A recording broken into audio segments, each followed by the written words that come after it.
Saúdo os irmãos com a graça e a paz do Senhor Jesus Cristo. Vamos abrir a palavra de Deus, meus irmãos, no livro de Levítico, no capítulo 23. Com a boa mão do Senhor, temos estudado esse livro desde o seu capítulo 1 e já chegamos ao capítulo de número 23 na sua exposição. Neste capítulo agora, provavelmente passaremos uns 2 meses, só neste capítulo. E daqui a pouco eu vou explicar por quê. E hoje nós vamos começar com os versos 1 a 3. E eu convido você a fazermos também essa leitura, todos juntos, a uma só voz. Talvez você não tenha percebido, alguns de vocês eu vejo olhando aí, se você não tiver a sua Bíblia, você pode ler conosco, a tela projeta o texto bíblico na versão que nós usamos aqui na igreja. Mas você, claro, é convidado também a olhar na sua Bíblia e a ler conosco, se você utiliza a versão Almeida Revista e atualizada, certo? Leamos juntos o que nos diz a palavra do Senhor. Disse o Senhor a Moisés: fala aos filhos de Israel e dize-lhes: as festas fixas do Senhor, que proclamareis, serão santas convocações. São estas as minhas festas. 6 dias trabalhareis, mas o 7º será o sábado do descanso solene, santa convocação. Nenhuma obra fareis, é sábado do Senhor em todas as vossas moradas. Oremos mais uma vez, meus irmãos. Pai Celestial, nós te agradecemos pelo privilégio que temos de estar na tua casa, de ouvir a tua palavra, e suplicamos agora a tua direção sobre nós, sobre o teu servo que vai falar, para que o faça com fidelidade, zelo, com clareza, iluminado por teu Espírito. Sobre os teus servos que vão ouvir, também pedimos discernimento, atenção, para que recebam a tua palavra em seus corações e que este seja um solo fértil para que a tua verdade germine e frutifique para a tua glória. Nós te pedimos em nome de Jesus. Amém. Meus irmãos, sempre vale relembrar, eu sempre vejo rostos novos aqui, e os rostos novos, sempre muito bem-vindos, precisam entender a sequência da nossa pregação. E aqueles que já estão há tempos nos acompanhando vão decorar o livro de Levítico, o que é ótimo. Pode ser que daqui um pouco eles peçam: pastor, está na hora de trocar de livro, mas está acabando, já estamos no 23. E a palavra do Senhor nunca é enfadonha e nunca nos enjoa, sempre útil, sempre atual. O que é que temos estudado nesse livro? Temos visto que Deus tirou o povo de Israel da escravidão. Moisés foi enviado por Deus ao Egito e com 10 pragas libertou os israelitas da servidão de Faraó, onde sofriam há 430 anos. E Deus tira o seu povo da terra do Egito e leva-o para os pés da montanha sagrada, o Monte Sinai. O monte onde Deus apareceu a Moisés naquela sarça que pegava fogo, mas não se queimava, ardia, mas não se consumia. Ali naquela montanha Deus entregou ao seu povo os seus mandamentos, as tábuas da lei. Ali naquela montanha Deus mandou Moisés construir uma tenda para que Deus morasse no meio do seu povo.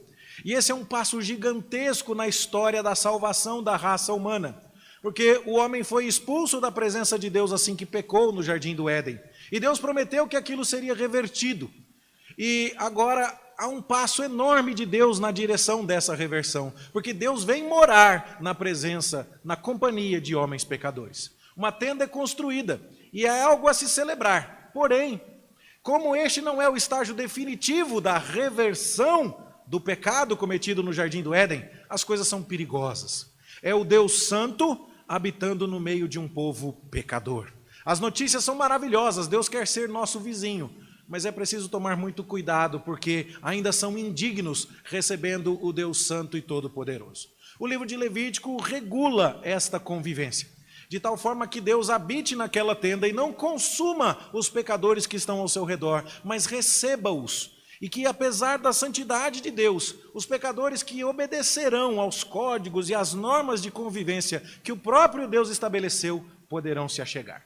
É por isso que o livro de Levítico começa com as palavras: e chamou o Senhor a Moisés e lhe disse: manda os filhos de Israel que me tragam ofertas. E o nome do livro de Levítico na língua hebraica é exatamente esse: e chamou, dando a ideia que o Deus que expulsou Adão do jardim do Éden agora está chamando o seu povo para perto dele novamente. Que notícia maravilhosa! Porém, esta aproximação precisa se dar sem que a justiça de Deus seja sacrificada. O débito do pecado do homem ainda não foi quitado. E Deus então entrega ao seu povo um sistema de sacrifícios, para que esse povo possa expiar pecados e conviver com Deus, com o santo Deus lá no seu meio. As ofertas são dadas, e a gente viu muitas ofertas diferentes. A oferta onde o pecado é resolvido, oferta pelo pecado. A oferta onde o prejuízo causado a alguém é dirimido, a oferta pela culpa. A oferta onde você consagra a Deus o resultado do seu trabalho, a oferta de cereais ou também conhecida como oferta de manjares. A oferta onde você celebra a vida na companhia do povo de Deus, chamada de oferta pacífica. A oferta onde você se consagra inteiramente a Deus, conhecida como holocausto. E aí, então, nos 7 primeiros capítulos de Levítico, Deus está dando estas normas para que as pessoas possam se achegar a Ele. No capítulo 8, Deus manda que Moisés consagre os sacerdotes para que esses sacrifícios sejam oferecidos. E Moisés faz rigorosamente como Deus lhe manda. A ordem precisa ser obedecida nos mínimos detalhes, porque qualquer desobediência implicará num risco muito grande a pecadores que desavisadamente se aproximam de um Deus santo e todo-poderoso. E assim, no capítulo 10, nós vamos ver que os sobrinhos de Moisés, filhos de Arão, se aproximam trazendo fogo estranho perante a face do Senhor. E são mortos, são fulminados. Pessoas muito importantes na comunidade, sobrinhos do comandante supremo, filhos do sumo sacerdote, são queimados em suas túnicas, porque ousaram desobedecer a Deus. E naquele contexto, Deus diz que aquilo se dava, o seu juízo se dava, exatamente porque o sacerdote era quem deveria ensinar a todo o povo a diferença entre o que é santo e o que é profano, o que é apropriado à presença de Deus e o que não é. Então, se o sacerdote, que deveria ser o mestre, o professor dessas coisas, desobedece, Deus precisa pesar a sua mão e dar a lição que todo o povo precisava aprender.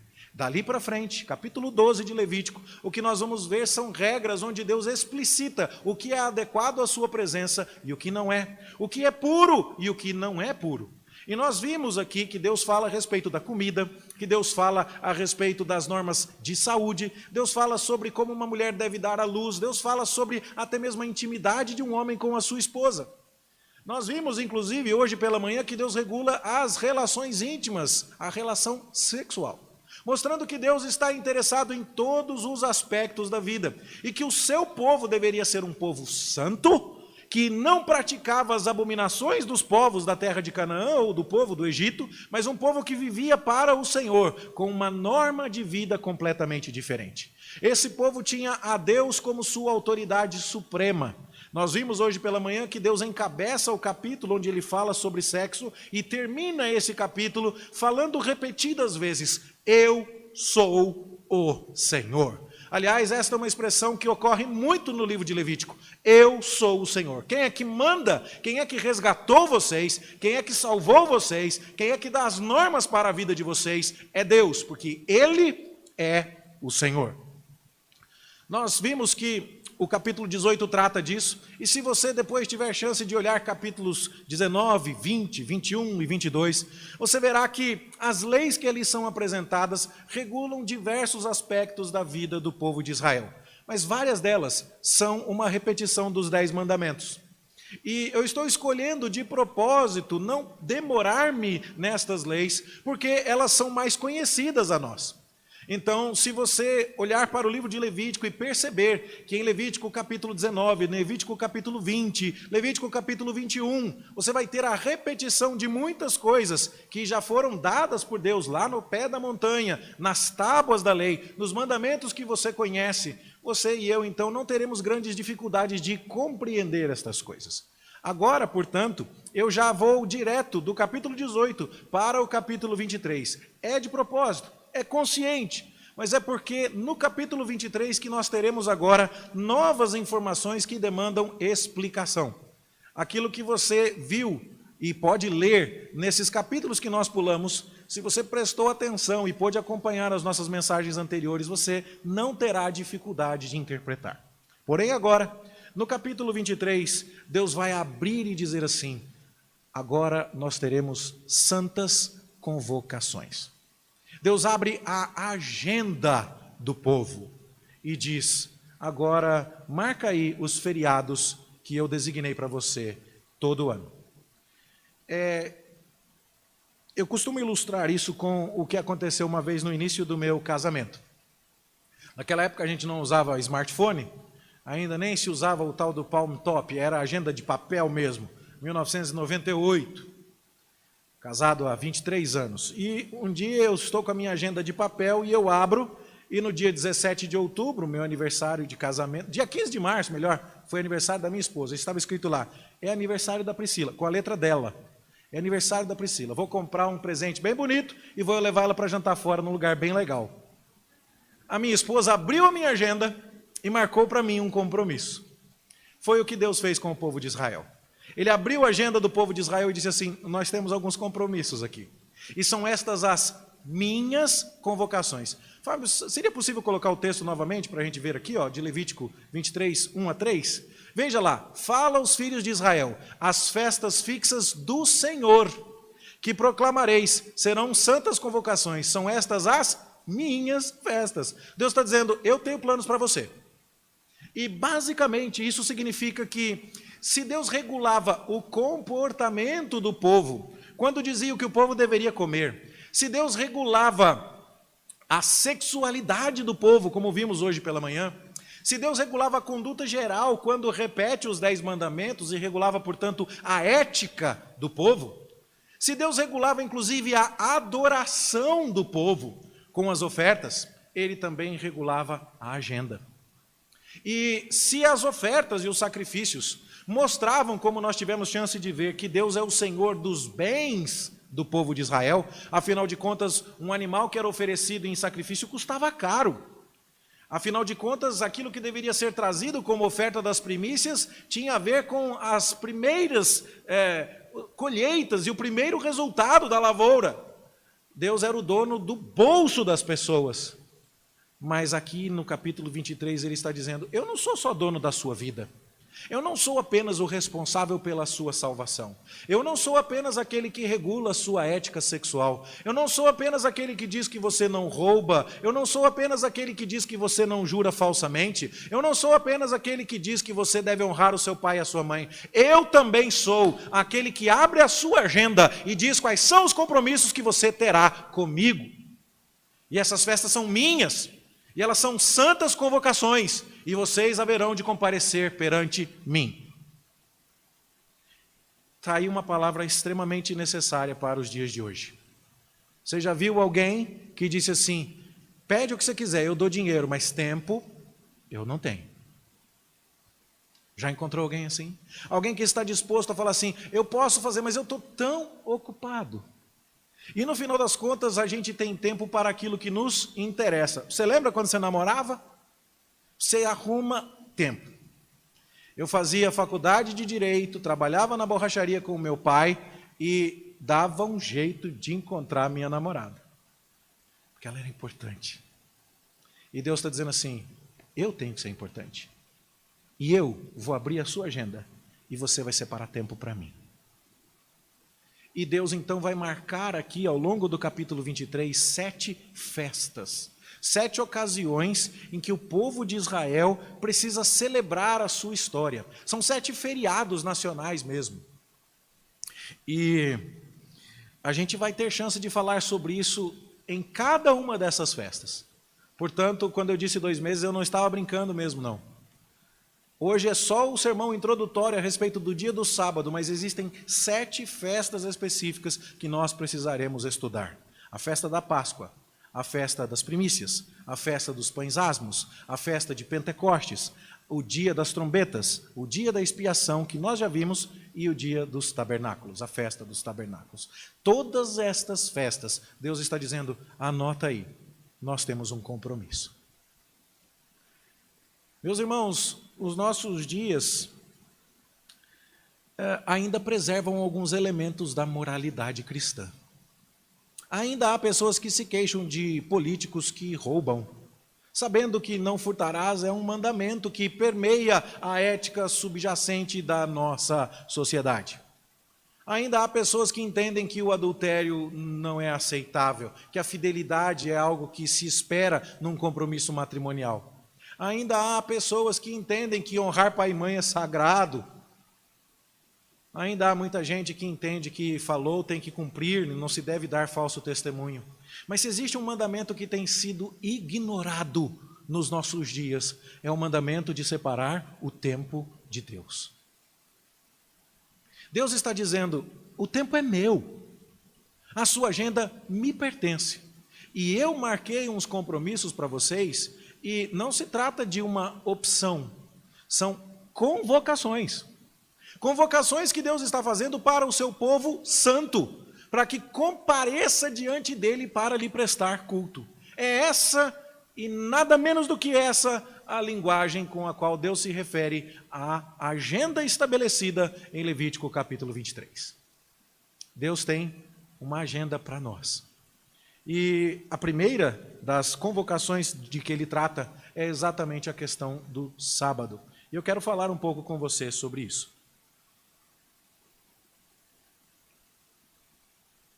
Há muita discussão a respeito do sábado. Você já deve ter ouvido falar de algumas igrejas que são do 7º dia. E elas levam esta lei do Antigo Testamento tão a sério que entendem que o dia a ser guardado ainda é o sábado. E nós estamos reunidos aqui no domingo. E já para deixar isso claro para você, nós entendemos que há um certo caráter de cumprimento já realizado no dia do sábado. Por que isso? Porque as pessoas trabalhavam os 6 primeiros dias da semana esperando descansar lá na frente. E então o trabalho... Voltou meu microfone. O que o trabalho representava era o impulso inicial da semana, levando você a descansar lá no fim. Todos trabalhavam aguardando um descanso que chegaria. Mas Jesus, como nós lemos na liturgia, está dizendo que o descanso é Ele. E agora o descanso já veio. E Jesus realizou todo o trabalho que a raça humana jamais fez. Porque Adão, o primeiro Adão, desobedeceu a Deus no jardim e falhou miseravelmente na sua prova. E agora vem Jesus, nascido sem pecado, o segundo Adão, e obedece a Deus de maneira perfeita. Não como o primeiro Adão no jardim do Éden e num paraíso cercado de delícias, mas no jardim do Getsêmani, à prensa das azeitonas, ali esmagado pela certeza de que seria abandonado por Deus o Pai no dia seguinte. E se o primeiro Adão falha no paraíso do Éden, o segundo Adão vence na prensa do Getsêmani. E ele obedece a Deus, e ele realiza todo o trabalho que a raça humana deveria ter feito e falhou. E aí então ele é morto e castigado em nosso lugar. Ele permanece sepultado, descansando do seu trabalho num dia de sábado. E não é por acaso. E ele ressuscita dentre os mortos no primeiro dia da semana, um domingo, e não é por acaso. Porque quando ele ressuscita no começo de uma nova semana, ele está dizendo, começaram novos tempos. Agora não é para a gente trabalhar primeiro e olhar para o descanso que virá no 7º dia, mas é para a gente descansar primeiro e saber que o descanso já veio e o nome dele é Jesus Cristo, o Filho de Deus. E agora a gente trabalha sabendo que já temos nele o descanso para a nossa alma quando estamos cansados e sobrecarregados. Mas muita gente abusa desse privilégio. E por achar que essas coisas foram cumpridas, se esquece de que esta lei estava escrita em tábuas de pedra. Que essa lei é chamada por Deus de um estatuto perpétuo. É fato, meus irmãos, que Jesus teve muitas brigas com os fariseus no Novo Testamento. E muitas vezes Jesus veio a dizer que o Filho do Homem é Senhor do sábado, que o sábado não existe por causa, o homem não existe por causa do sábado, mas o sábado por causa do homem. Sim, Jesus combateu o legalismo daqueles homens da época em que ele ministrou aqui na terra, porque aqueles homens levavam o sábado tão a sério que arrumaram encrencas com o Senhor Jesus por causa do sábado. Entre as mais famosas está uma situação que vamos analisar com mais cuidado no estudo da festa dos tabernáculos, que é quando Jesus cura um cego de nascença.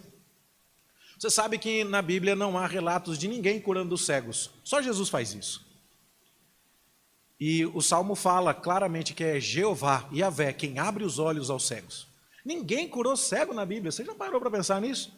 Nem o Ananias, que foi lá socorrer Paulo. Ele tirou as escamas que cegaram Paulo por 3 dias, mas isso não é curar cego. Isso aí não se compara ao que Jesus fez. Aquele cego tinha feito pesquisa no Google, talvez, né? E ele diz para Jesus, ele diz aos seus interrogadores, desde que o mundo é mundo, jamais se ouviu falar que alguém tenha aberto os olhos a um cego de nascença. A salvação de Deus estava vindo. E o que os fariseus prestaram atenção? Que para curar aquele cego, Jesus cuspiu no chão e fez lodo com o barro. Pode parecer um negócio estranho para nós que Jesus tenha feito isso, até um pouco nojento. Mas a saliva sempre foi crida como sendo uma substância corporal com propriedades medicinais, e a lama também. E talvez algumas irmãs aqui já tenham ido no spa para encher o corpo de lama. Eu já fui numa praia uma vez, a minha esposa que lembra desses nomes, onde a gente passava a lama da praia e a gente voltou com a pele mais bonita mesmo. Tem certos barros que são assim. E os cachorros se lambem quando estão feridos, e parece que existe uma certa propriedade na saliva que realmente é cicatrizante. Quando Jesus então cospe no chão e faz a lama com o barro e aplica aos olhos do cego, os fariseus ficaram dizendo, você não pode fazer isso, porque é sábado, você não pode fabricar remédio. Essa era a questão dos fariseus. E quando Jesus então está conversando com eles e opondo-se a eles, Jesus está combatendo o seu legalismo. O problema é que quando alguns se servem desses combates de Jesus, eles caem no outro extremo, do liberalismo. Ao ponto de dizer assim, eu não vejo nenhuma confirmação expressa do mandamento do sábado no Novo Testamento. E é verdade. Pesquise, você vai encontrar no Novo Testamento vários mandamentos sendo repetidos. Em Efésios capítulo 6 você vai ver Paulo dizendo, honra teu pai e a tua mãe. Em Romanos você vai ver o apóstolo Paulo falando sobre a cobiça. Tiago fala sobre a cobiça. Todos os outros mandamentos são repetidos no Novo Testamento. O mandamento do sábado não é. A não ser que você encontre o seu cumprimento na pessoa de Cristo e veja Jesus dizendo, vem descansar em mim. Você reparou que nós lemos o texto de Mateus, vinde a mim vós que estáis cansados, e depois nós cantamos, fui a Jesus e lhe entreguei o meu triste coração, eu achei abrigo, paz, consolação, eu descanso nele. Além disso, é importante você se lembrar que antes mesmo que a lei de Moisés fosse dada, lá na criação, Deus trabalhou 6 dias e descansou no 7º. E abençoou e santificou esse dia, que era o dia no qual ele haveria de cessar as suas obras e de estar em relacionamento particular com o ser humano criado. Quando você lê o texto do maná, que nós lemos aqui, estamos lendo Êxodo capítulo 16. A lei de Moisés não havia sido dada no Monte Sinai. E o que está acontecendo com o maná? Chega na sexta-feira, cai maná do céu para 2 dias. Mas a lei do sábado não tinha sido dada ainda. O que significa que o sábado é muito mais importante em termos estruturais, porque ele já existia antes mesmo das tábuas da lei. Qualquer necessidade que se solicite de que ele seja confirmado nas páginas do Novo Testamento, na verdade, é um subterfúgio para deixar de cumprir. Então, meus irmãos, nós precisamos olhar para estas coisas porque o nosso tempo pede urgência. O nosso tempo diz que você precisa ser dinâmico, que você precisa correr atrás dos seus sonhos, que você precisa ser uma pessoa diligente, despachada, e não sobra tempo para você parar. E não sobra tempo para você descansar. Mas Deus abriu a agenda do seu povo e disse assim, 7 dias você trabalha. O 7º, você descansa. É uma santa convocação. E eu queria pensar com você sobre 4 aspectos desse dia que nós deveríamos procurar resgatar. Eles não estão contidos no texto de Levítico, mas eles estão espalhados por todo o Antigo Testamento e ecoam por toda a Escritura no Novo Testamento. E eu queria lembrar com você 4 questões com relação ao sábado. Primeira delas, o sábado é um tempo de descanso.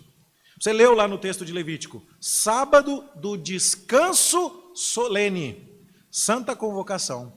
nenhuma obra fareis. Na capa do nosso boletim, que você que é membro da igreja deve ter recebido no grupo do WhatsApp, e se você que nos visita pode retirar uma edição impressa ali na saída, há um texto do pastor presbiteriano recentemente falecido, R.C. Sproul, onde ele comenta a respeito do mandamento do sábado.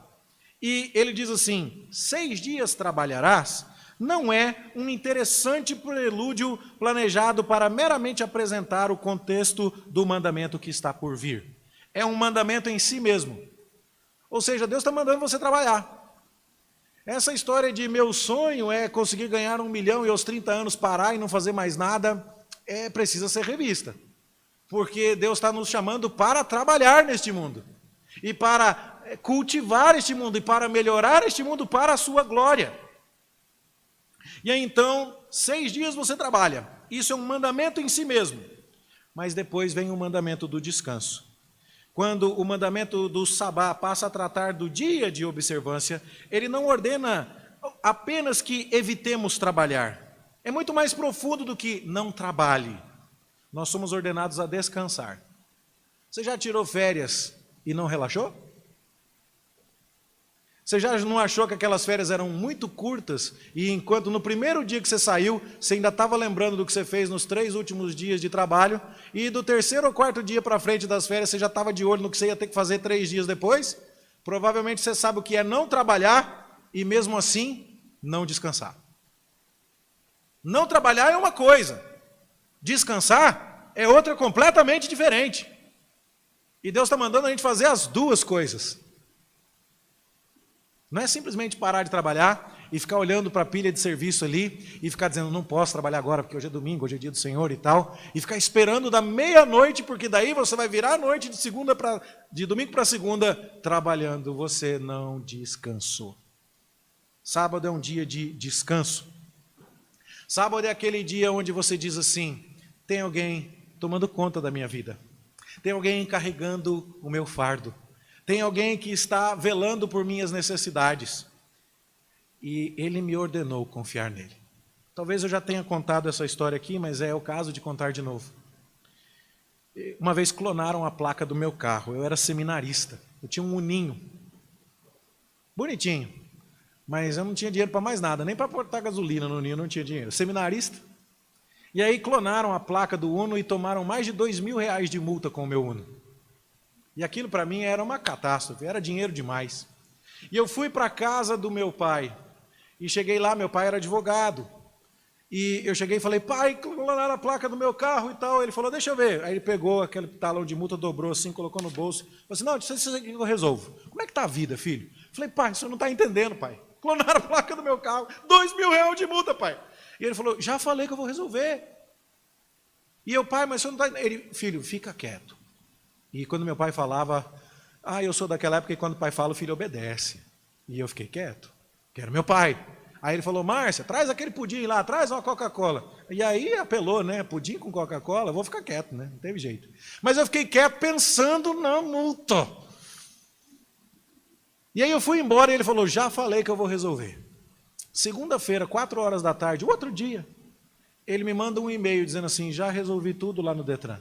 Falei, pai, mas como? Ele falou, filho, eu estou me especializando nesse assunto. Eu sei resolver. Se eu soubesse antes qual era a competência do meu pai, qual era a moral que ele tinha para mexer com aquele assunto, meu domingo tinha sido melhor, aquele pudim não tinha entalado na goela, aquela coca não tinha dado dor de barriga. Eu estava lá com ele, não estava falando da multa, mas a multa estava me incomodando. E eu não descansei. Deus está dizendo para você assim, descansa em mim. Vem encontrar descanso em mim. Descansa. Nós precisamos aprender a fazer isso.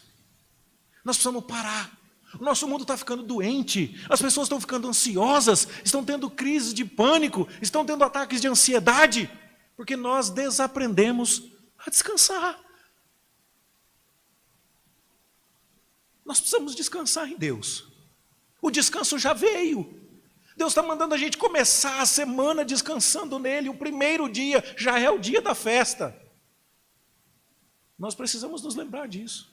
Sábado é um tempo de descanso. Mas sábado também é um tempo de Deus.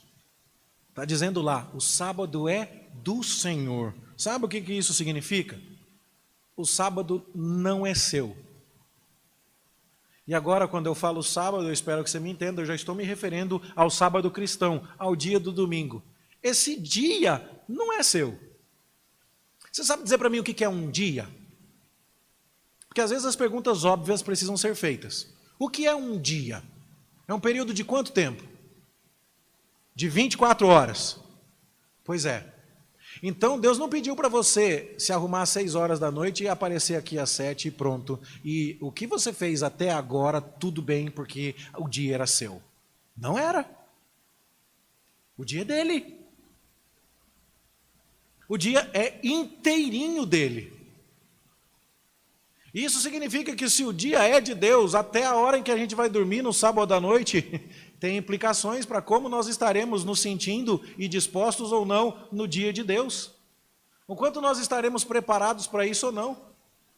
Assusta-me ver que quando você e eu nos preparamos para viajar, às vezes a gente já começa a fazer a mala uma semana antes, a gente já começa a pensar no itinerário, a gente já começa a ver o lugar onde a gente vai, que restaurante que tem, ou que coisas e tal.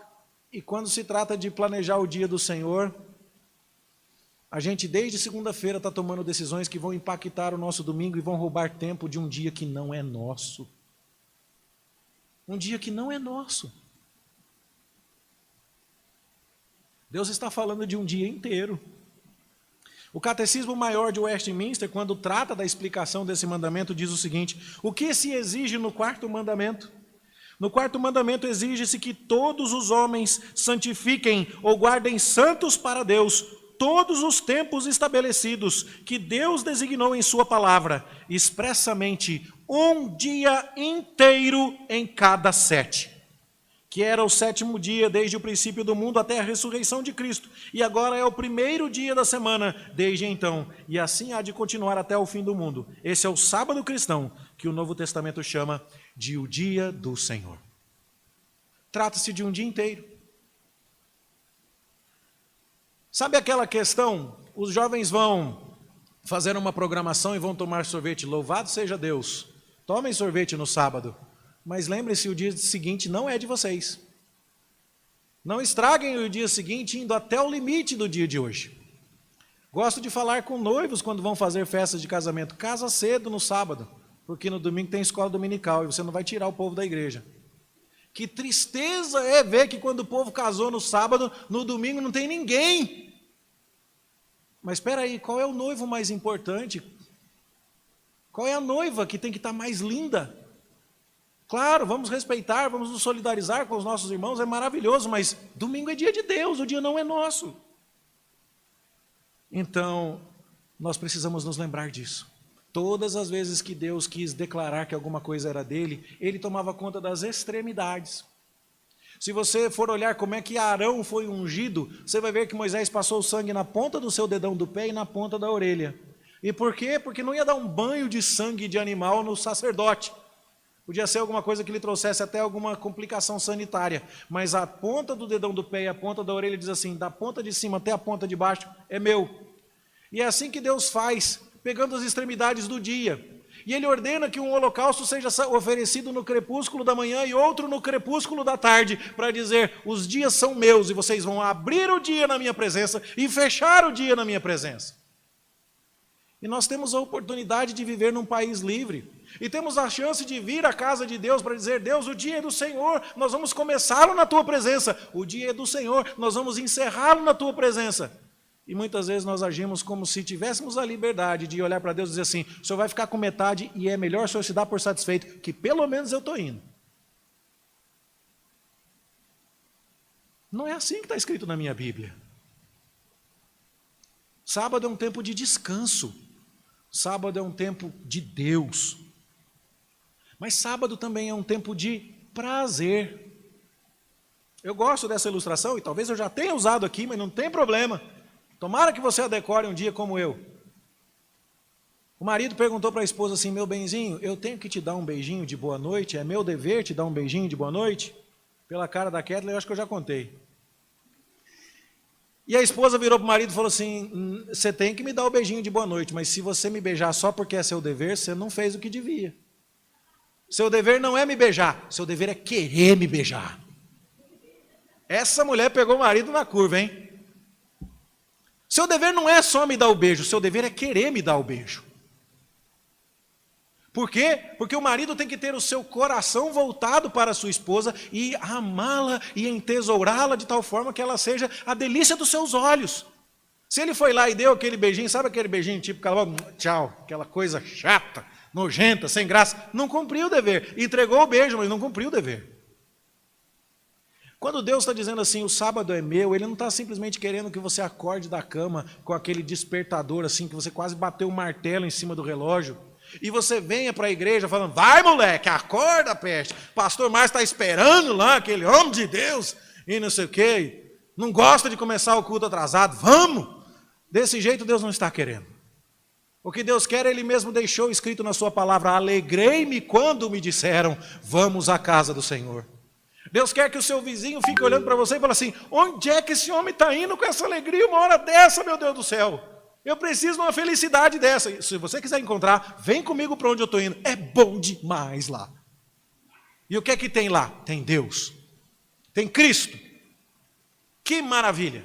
Foi por isso que você cantou assim, meu prazer é te louvar, meu prazer é estar nos átrios do Senhor, meu prazer é viver na casa de Deus, onde flui o amor. Você leu no texto de Isaías comigo aqui no capítulo 58, que o povo deveria chamar ao sábado de deleitoso. E eu quero ler de novo esse texto com vocês, Isaías 58, a partir do verso 3. O povo está reclamando com Deus. Por que, Deus, nós jejuamos e o Senhor não atenta para isso? Por que nós afligimos a nossa alma e o Senhor não leva isso em conta? Aí Deus responde, é que no dia que vocês jejuam, vocês cuidam dos próprios interesses de vocês, e vocês exigem que se faça todo o trabalho de vocês. Vocês estão jejuando para obter a minha atenção, mas os servos de vocês estão lá trabalhando. E aí então Deus diz assim, Isaías 58, 13, se vocês desviarem o pé de profanarem o sábado e de cuidarem dos seus próprios interesses no meu santo dia, e se vocês chamarem ao sábado deleitoso e santo dia do Senhor, digno de honra, e o honrares, não seguindo os seus caminhos, não pretendendo fazer a sua própria vontade, nem falando palavras vãs, então vocês se deleitarão no Senhor. Sabe, um dos nossos problemas é que nós às vezes obedecemos sem prazer. E obediência sem prazer é uma porcaria. Não atrai ninguém, não tem beleza alguma. Não tem nada que motive os outros.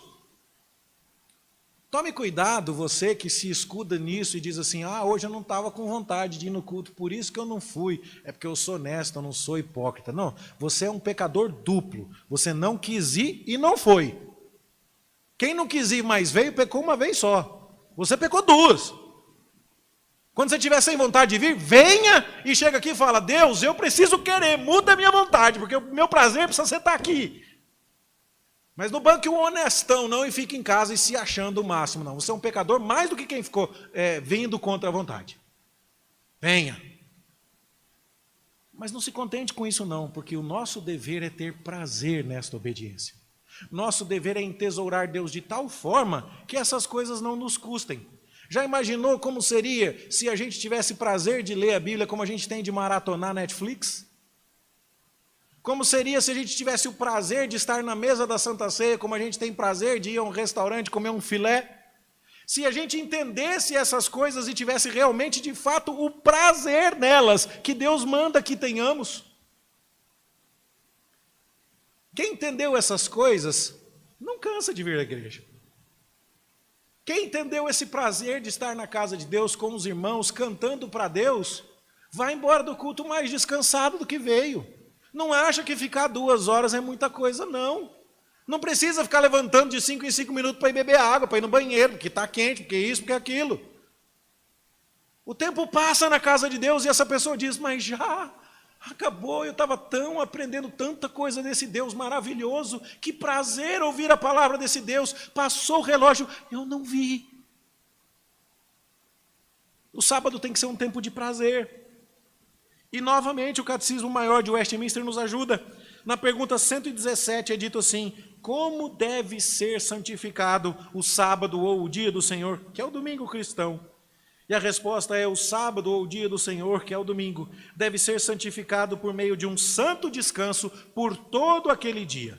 Não somente de tudo quanto é sempre pecaminoso, mas até de ocupações e recreios seculares que são lícitos em outros dias, e em fazê-lo o nosso deleite. Você já compartilhou figurinha dizendo: sextou! Sexta-feira! Que dia maravilhoso! Não é curioso que crente nenhum inventou a figurinha domingo? Não é curioso? A gente está mais animado com a sexta do que com o domingo, gente. Isso está errado. Está errado. O nosso prazer não está sendo aqui. E Deus está dizendo assim: eu sou o seu prazer? Eu sou aquilo de mais importante na sua vida? Quando você vem à minha casa, quando você encontra os meus filhos que eu remi, quando você vê a sua família na fé, quando você comparece diante de mim, esse é o ponto alto da sua semana? Se for o ponto alto da sua semana, você vai acordar mais cedo para não chegar atrasado. Eu acho que você não chegou atrasado na última peça de teatro que você foi assistir. Eu acho que você não chegou atrasado na última sessão de cinema. Você comprou o ingresso antes, para ter certeza que ia ter lugar para você. Você tomou tantas e tantas providências para aproveitar aquele tempo, porque você via que teria prazer ali. E talvez você possa se perguntar se você está tomando as mesmas diligências para estar na casa de Deus, porque ali está o prazer do seu coração. Isso é importante demais, meus irmãos. Qual é a pergunta número 1 do catecismo, você lembra? Qual é a finalidade principal do homem? E qual é a resposta? Glorificar a Deus e gozá-lo para sempre. Você já reparou que a maior parte das pessoas para nessa parte? Não, nós temos que fazer tudo para a glória de Deus, temos que fazer tudo para a glória de Deus. Só que aí parece que o cara que fala que tem que fazer tudo para a glória de Deus, ele já fala com aquela cabeça baixa assim, ele já fala meio contrariado. Não, a gente tem que viver para a glória de Deus. Fazer o quê, né? Deus salvou a gente, Jesus morreu por nós, agora tem que viver para a glória dele. Mas não é esse o tom da pergunta, é: você vai viver para a glória de Deus e vai curtir. Você vai viver para a glória de Deus e vai aproveitar, e vai ser uma delícia. E se você não estiver aproveitando, então você não está cumprindo a finalidade central da sua existência. Você está encontrando prazer em outro lugar, que não é em Deus. E Davi vai dizer assim: na tua presença há plenitude de alegria, na tua destra há delícias perpetuamente. Deus é bom, é prazeroso estar na sua presença, é gostoso desfrutar da intimidade com o Senhor. E a razão pela qual eu e você vamos passar a eternidade no céu sem ficar entediado é porque cada dia a gente vai descobrir mais coisa sobre esse Deus maravilhoso e ele nunca vai ter fim. Esse é a delícia perpétua. Esse é o Deus de todo prazer e de todo deleite. Será que você já o encontrou? Quem sabe a sua agenda semanal e o tempo que você separa para estar com ele no domingo deu uma pista do quanto você já encontrou esse prazer. E do quanto o seu coração está encontrando alegria no lugar certo. Sábado, um tempo de descanso. Sábado, um tempo de Deus. Sábado, um tempo de prazer. E por último, sábado, um tempo de confiança. Lembra da história do maná? Deus deu a ordem de propósito. No sexto dia é para colher em dobro, no sábado não vai chover pão do céu. Mas quem ousar colher em dobro na terça-feira, quando chegar na quarta-feira de manhã vai se arrepender, porque vai estar fedendo e cheio de bicho, o que pegou a mais.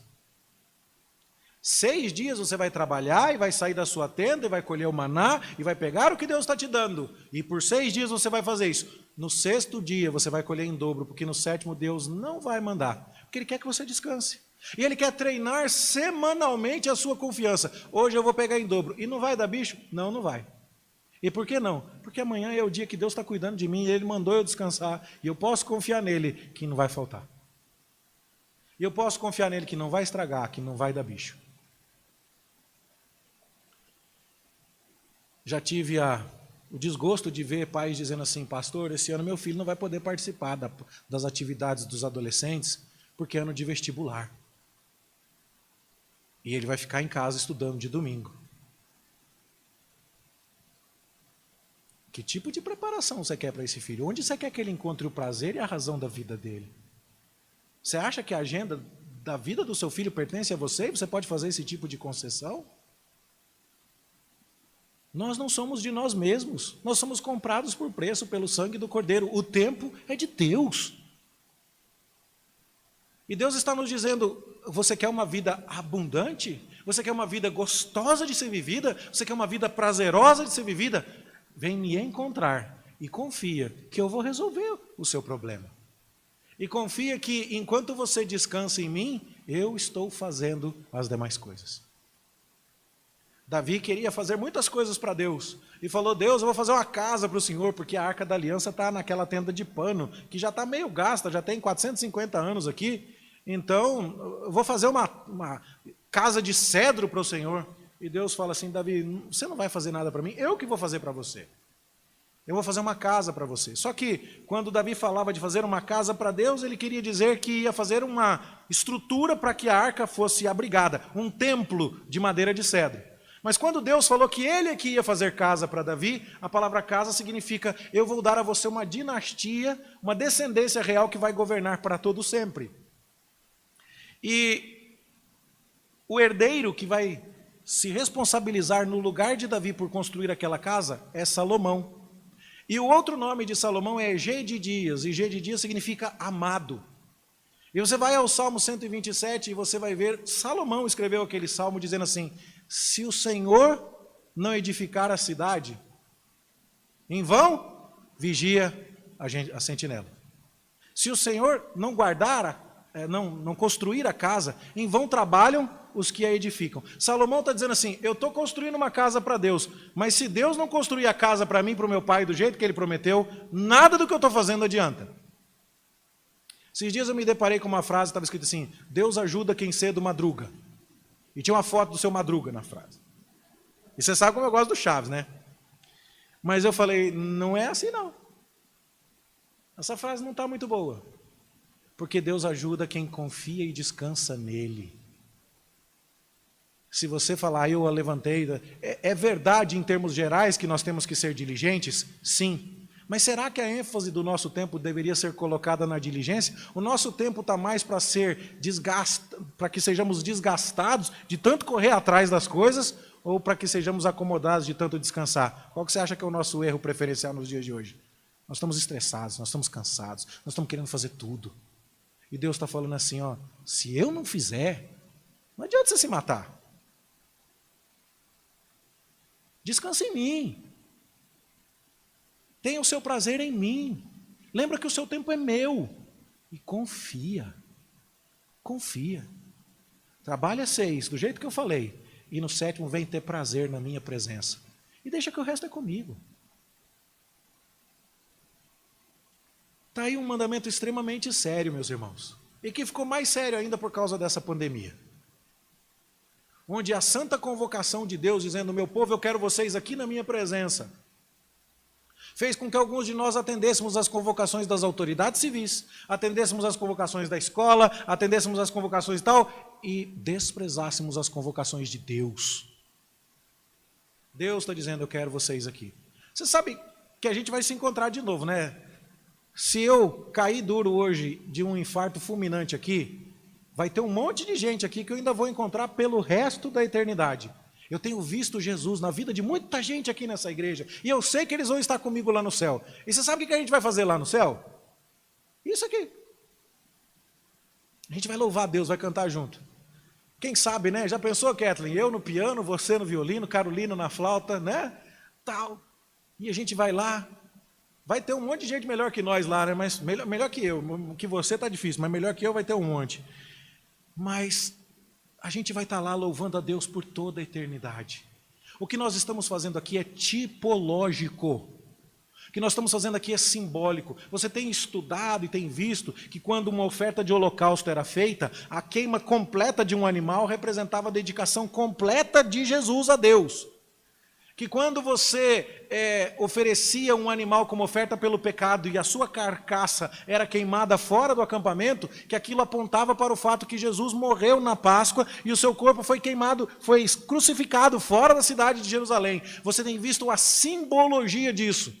Eu te pergunto, qual é a simbologia quando um povo que foi remido por Deus se reúne semanalmente para dizer assim, para tudo, porque o prazer da minha vida, a glória da minha existência está em celebrar o Deus que me redimiu e eu só preciso estar aos seus pés, porque essa é a maior alegria da minha vida e eu quero fazer isso para todos sempre. Qual é o símbolo disso, meus irmãos? Você não vai mais trabalhar na eternidade, você não vai mais ter o chefe que você tem, você não vai mais ter a carreira que você tem. Você vai adorar a Deus por toda a eternidade. O Shabá já começou, o descanso já veio. E a gente precisa entender isso, irmãos, porque esse mandamento está sendo ignorado demais. Eu quero terminar lembrando que esse mandamento se cumpre cabalmente na pessoa de Jesus Cristo. E se tem uma coisa que muda na pessoa que encontrou Jesus Cristo, é exatamente essa agonia, esse desespero. A pessoa que encontrou Jesus Cristo, ela é centrada. Eu me lembro que a coisa que mais me impressionou quando eu conheci o pastor que levou a minha família a Cristo, é que o homem era calmo.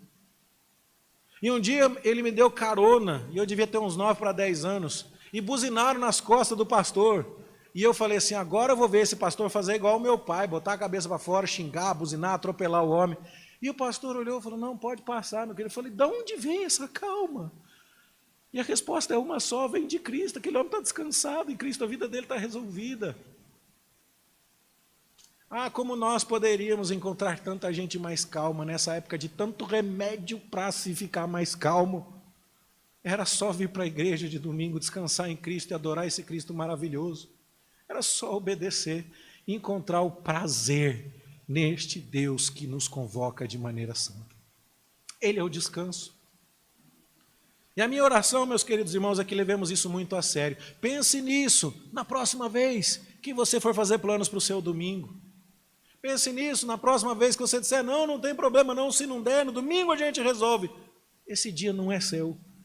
E esse é o dia da sua maior alegria na vida, do seu maior prazer, de você expressar em quem é que você confia, quem é que te faz descansar, quem é que te deixa calmo, quem é o dono da sua vida, quem é o dono da sua agenda. Que Deus nos abençoe e nos ajude a cumprir isso, no poder de Jesus Cristo, aquele que é o verdadeiro descanso. Em nome dele nós oramos. Amém.